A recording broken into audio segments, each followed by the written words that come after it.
نحمده ونصلي على رسوله الكريم اما بعد اعوذ باللہ من الشیطان الرجیم من حمزه ونفخه ونفثه۔ اللہ تعالیٰ غفور الرحیم ہے، گناہوں کو معاف فرمانے والا ہے، ہماری غلطیوں کوتاہیوں کو درگزر کرنے والا ہے۔ ہم جو لوگوں کے ساتھ زیادتی کرتے ہیں، کیا اللہ تعالیٰ وہ بھی ہمیں معاف فرما دے گا؟ دیکھیں، بات سیدھی سی ہے کہ دین اسلام حقوق اللہ اور حقوق العباد دونوں پر مشتمل ہے۔ حقوق اللہ میں سے سب سے بڑا حق یہ ہے کہ انسان اپنی زندگی کے اندر جب بھی عبادت کرے، ایک مسلمان، تو صرف اور صرف ایک اللہ وحدہ لا شریک کی عبادت کرے۔ اگر کوئی شخص اللہ کے علاوہ کسی اور کی بھی عبادت کرتا ہے، جو چیزیں اللہ کے ساتھ خاص ہیں وہ اللہ کی مخلوق میں سے کسی کے ساتھ منسوب کرتا ہے، تو اس کا مطلب یہ ہے کہ وہ اللہ وحدہ لا شریک کا جو حق اس کے ذمہ ہے وہ نہیں ادا کر رہا۔ اللہ کا حق یہ ہے کہ اللہ نے چونکہ ہمیں پیدا فرمایا، ہمارے لیے رزق پیدا کیا، ہمارے لیے دنیا کی زندگی کے سارے رشتے اور اسباب ہمیں مہیا کیے، وہ ہمارا خالق ہے، مالک ہے، رازق ہے، تو ہم جب بھی عبادت کریں تو صرف اور صرف ایک اللہ کی عبادت کریں۔ یہ اس کا سب سے پہلا حق ہے۔ اور اگر کوئی انسان اب اس دنیا کی زندگی کے اندر اللہ کے ساتھ کسی کو شریک ٹھہراتا ہے اور اسی حالت کے اندر دنیا سے رخصت ہو جاتا ہے، تو اللہ سبحانہ و تعالیٰ کے قرآن حکیم کا یہ فیصلہ ہے کہ اگر شرک کی حالت میں دنیا سے رخصت ہوگا، اللہ فرماتے ہیں ایسے شخص پر میں اپنی جنت کو حرام کر دیتا ہوں اور جہنم کو واجب کر دیتا ہوں۔ یہ اللہ کا سب سے بنیادی حق ہے۔ انشاءاللہ اس کی تفصیل کسی اور موقع پر بیان کروں گا۔ آج جو بات آپ کا سوال ہے اس کے پس منظر میں جتنی بات عرض کرنا مقصد ہے، یہ اللہ کا حق ہے۔ اسی طرح اللہ کی مخلوق کے کچھ حقوق ہیں۔ اولاد کے ذمہ ماں باپ کا حق ہے، ماں باپ کے ذمہ اولاد کا حق ہے، بیوی کے ذمہ خاوند کا، خاوند کے ذمہ بیوی کا حق ہے، ہمسایوں کے حقوق ہیں، رشتہ داروں کے حقوق ہیں، قرابت داروں کے حقوق ہیں، سفر کرنے والے مسافروں کے حقوق ہیں، دوست احباب کے حقوق ہیں۔ یہ سارے حقوق کا تعین اللہ سبحانہ و تعالیٰ نے خود فرما دیا۔ آپ کے سوال کا یہ حصہ کہ اگر کسی انسان کا حق مارا جائے تو کیا اللہ اس کا حق معاف کر دے گا؟ ہرگز نہیں معاف کرے گا۔ اللہ غفور الرحیم ہے، اس میں کوئی شک نہیں۔ اللہ سبحانہ و تعالیٰ قیامت کے دن اگر اللہ کی ذات چاہیں اپنے حقوق میں سے جس کا چاہے جو حق معاف کر دے، لیکن حقوق العباد جو ہم نے دنیا میں لوگوں کی حق تلفیاں کی ہوئی ہیں، وہ کل قیامت کے دن ہمیں اس کا بدلہ دینا ہوگا۔ اور قیامت کے دن بدلہ اس طرح تو نہیں ہوگا کہ جی بھائی مجھے معاف کر دو، میں نے دنیا میں تیرے ساتھ یوں کیا تھا، یا اللہ کی طرف سے کوئی سزا آ جائے۔ نہیں، ہرگز نہیں۔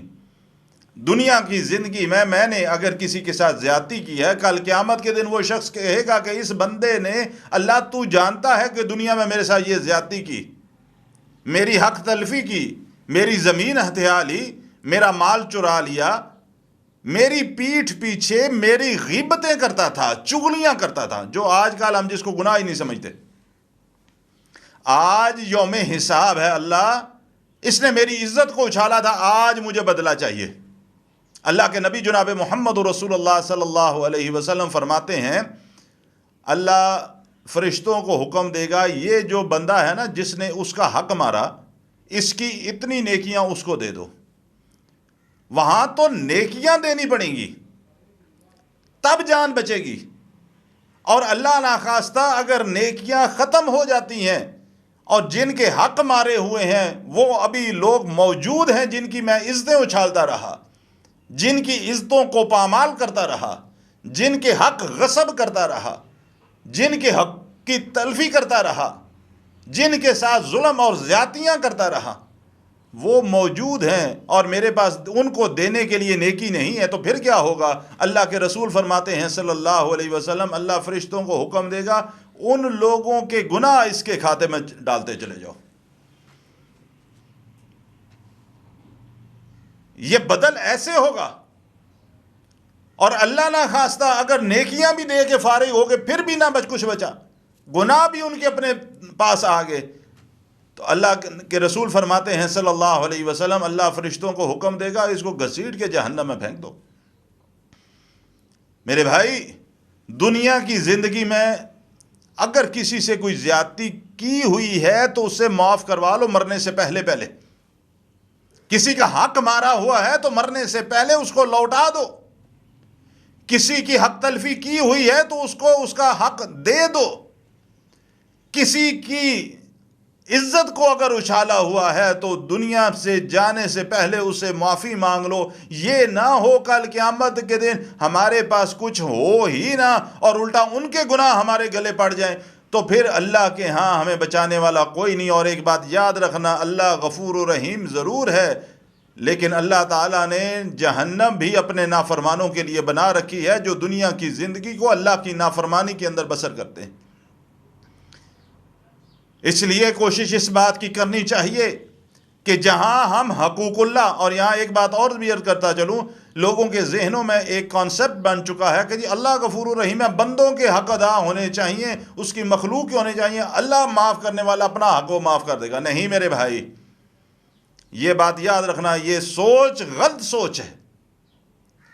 اللہ کا حق بھی ادا کرنا ہوگا، اللہ کی مخلوق کے حقوق بھی ادا کرنے ہوں گے، پھر اللہ کے اوپر امید رکھو کہ وہ غفور الرحیم ہے۔ جو اس کے حقوق کی ادائیگی میں کوئی کمزوری باقی رہ گئی ہے، کوئی کوتاہی سرزد ہو گئی ہے، وہ غفور الرحیم ہے، انشاءاللہ ہمیں معاف کر دے گا۔